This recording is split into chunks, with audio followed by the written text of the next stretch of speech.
Hello and welcome back to my channel, The Bible with Tina. Today we're going to look at two topics in one: soul fragmentation and soul retrieval.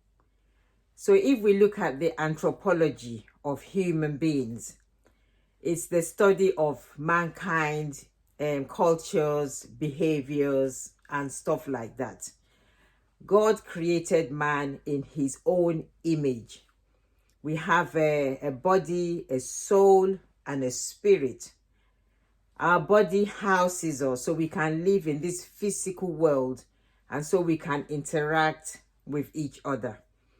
Our spirit causes us to have that longing and yearning for spiritual things.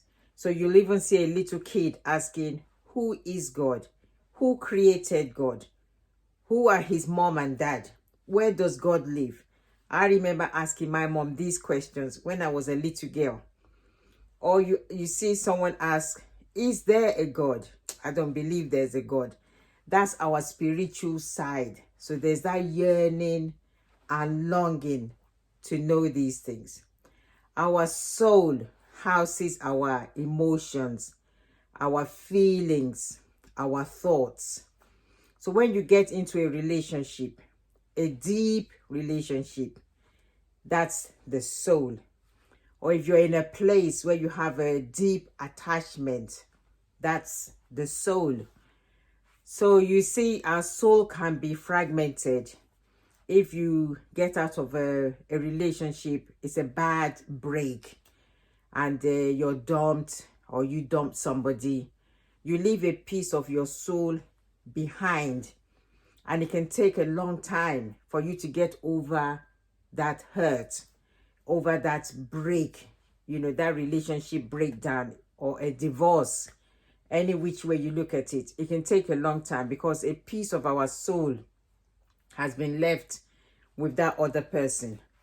Or you could be in a place where you've devoted and put in so much time, so much effort, so much of yourself into, and one thing or the other happens. You see, when you leave that place, you'll constantly have dreams about being back in that place. You'll constantly be drawn back towards that place because a piece of your soul has been left behind in that place. That happened to me when I left this church back in 2017. I had poured my spirit, my soul, my body into that church. So when I had to leave, and it wasn't like a mutual decision, it was because of how I was being treated. I was always dreaming about being back there.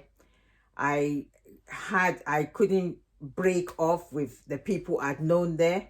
So when most of them didn't want to talk to me, didn't want to associate with me anymore, I took it really badly.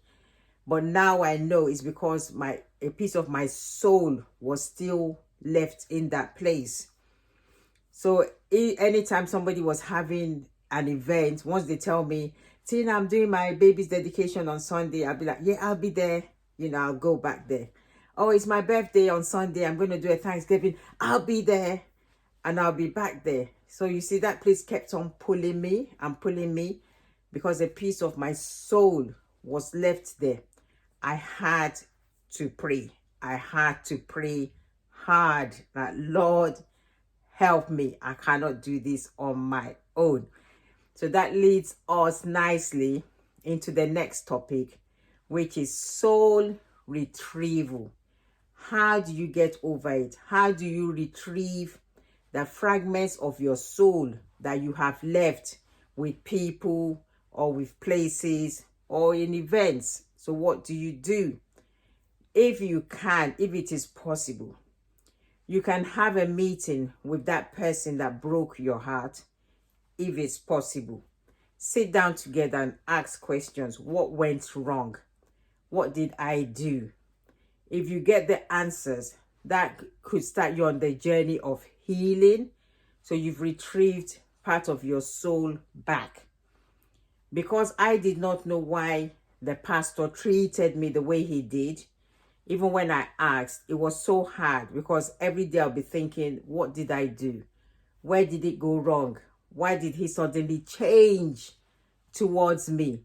And I did ask, but I never got an answer. So I did not know. So you say a bit of my soul was still there. But if he told me, Sister Tina, you did this, you did this, you did this, I want you out, it would have been easier for me to heal. It would have been quicker for me to heal. But when you don't know what happened, so if it's possible, meet with that ex just over a coffee in a public place, like a cafe. Don't go to their house, because one thing might lead to the other and you will leave there even more hurt. In a public place, just sit down and just say, I want to know what I did. And then you might be able to get closure from that. If it's not possible, the Bible says in Psalm 23, the Lord is my shepherd, I shall not want. He restores my soul. Go on your knees and ask God to restore your soul. Tell him he knows you are hurting. You need healing. Your soul has been fragmented. You want it to be whole again. You know, as he created you. Lord, help me. You are the restorer of souls.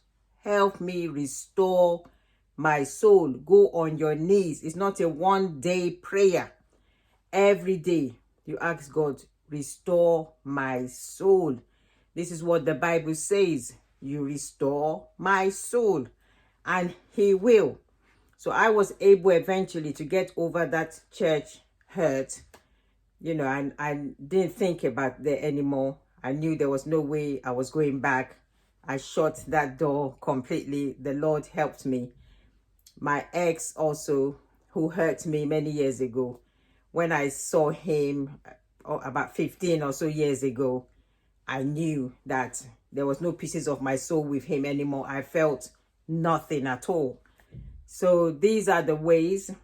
And then as a young person, boy or girl, you have to be careful. Stop going about with different girls and boys. Stop sleeping around. Because as you're doing that, you're leaving pieces of your souls here and there, and it gets fragmented. And then later you have to do lots of prayers to get all the pieces of your soul back. But our God is faithful. Just pray, oh Lord, help me to restore my soul. God bless you. Thanks for watching. Bye.